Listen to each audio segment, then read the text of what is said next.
Hey guys, welcome back to the channel. Hope you're having a good one today. I'm Nick, and today I'm going to be talking about the movie The Domestics from 2018. I've watched it last night. I thought I'd give you my thoughts on it.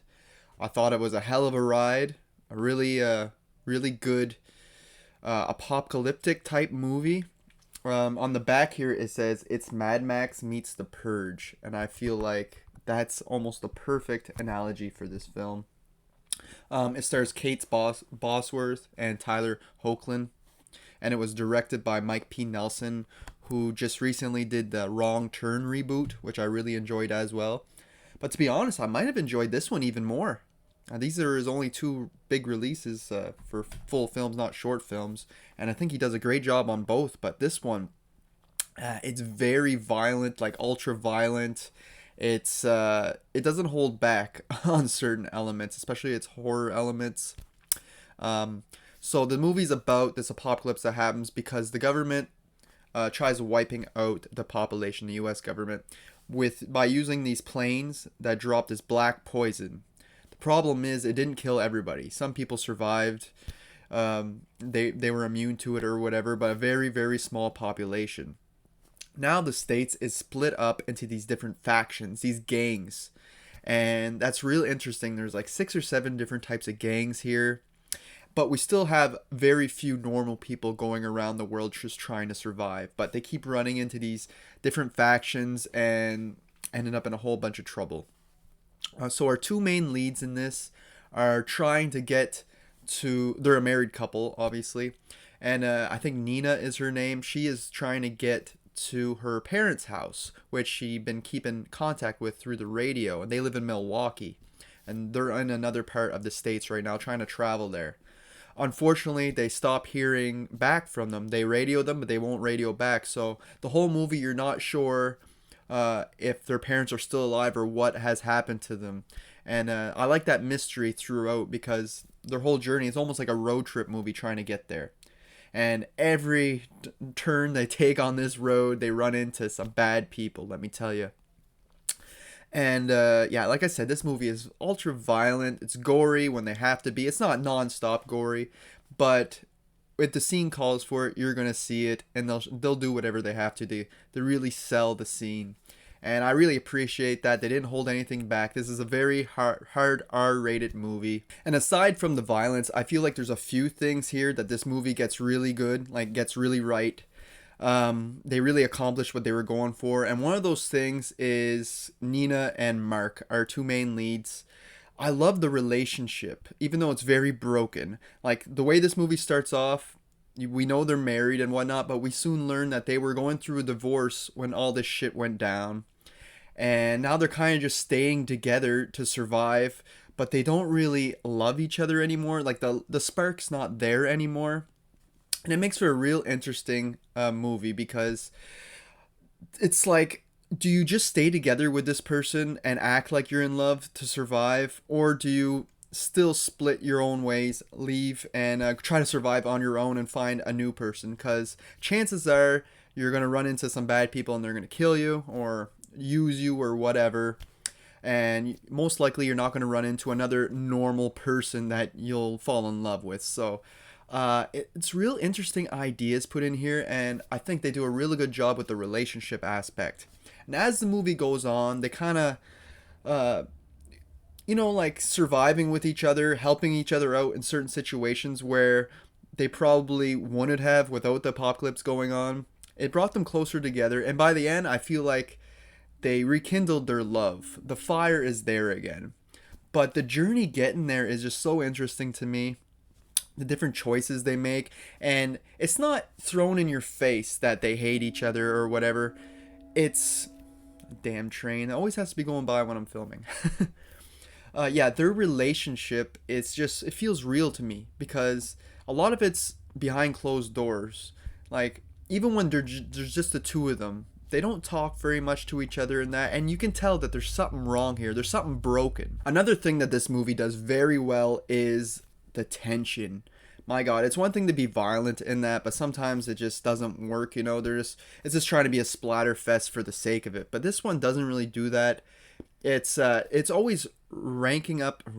It's always cranking up the tension in every scene. Like every 10 minutes, it feels like we're in this hair-raising scene where anything can happen. Our leads could all die, and it's very tense. And I love that about this film. And it happens so often, and it stays fresh throughout the entire runtime. There's very few times in this film where the people that we follow feel safe. And that's really what this film does really well. And they're called the domestics. I think these are the people who are more domesticated, because all the gang members in that, they seem more like savages the way they think in that. They see a woman, they see her as an object nowadays. And the factions are real interesting too.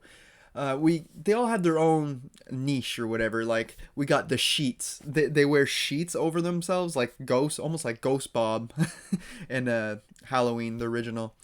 Yeah, they're all wearing these sheets over them. We get the gamblers, which gamble on your death. Like they're sitting there with snipers and you're going by, they'll spin a wheel with a bunch of skulls and one safety. And if you land on the safety, they'll let you go. Or if you land on a skull, they're going to snipe you out. I thought that was real interesting. And they do a lot more stuff with the gamblers too throughout the film. And it just makes for a real interesting world that they built with all these different factions. I'm sure there's some that we didn't even get into that much. Oh, another one I thought of is the man haters. Like it's only women and they're out to kill all the men. I thought that was really interesting. And we get kind of an arc with a character in the man haters group, which was real cool. And yeah, Mike P. Nelson did an amazing job at building this apocalyptic world. It feels real. It feels believable to me. Some of the factions can be a little bit over the top in like a Mad Max type style. With the way they dress and that, like you see in the picture behind me there, like you see the wolf head on some of them. I believe those were the gamblers. I'm not sure that was wearing that, but they don't all wear those. But like I said, the sheets wear the sheets. You get some people with like spikes on their head and like grills over their face so you can't see their face, and it just looks really cool and really unique. And what a great tagline here: good people didn't survive, they did.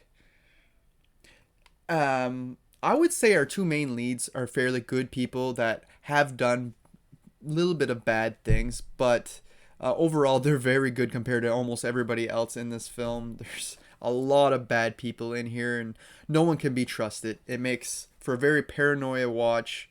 Imagine being in this world and no matter who you run into, you're scared for your life because they all have plans for you. There's even times where the film try to gives you a glimpse of hope. They're like, oh, we're going to do all right now. And obviously there's a twist, there's a turn, and we end up back into a very depraved world. I just want to give a shout out to the horror maestro, Red Rusty. I was going to do it at the starting of the video and I actually forgot, but he actually suggested that I review this film back when I was doing my reviews for the People series, which unfortunately got postponed, canceled. I just don't have time to do the editing and everything for this, but since I gave this a first time watch, I figured I would still give you my thoughts on it in an unedited version of this video. And yeah, I had a blast with it, man. It's definitely a really good film. I give it a 4 stars, 8 out of 10. Highly recommended to anybody who is not afraid of a little bit of gore or violence. It doesn't, like I said, it's not like a Saw 7 or like something where they're just chopping people up nonstop. But we do get some pretty brutal scenes in here. Some great action set pieces too. We don't get a whole lot of like shootouts, but we get a couple and they're done really well. And yeah, just a fantastic film that is highly underrated. Never heard anybody ever talk about this, aside from it being suggested to me. I got it in a horror pack, never heard of it before that, and now I'm going to be starting to recommend this to more and more people because I had a really good time with it. It's sadistic, it's crazy.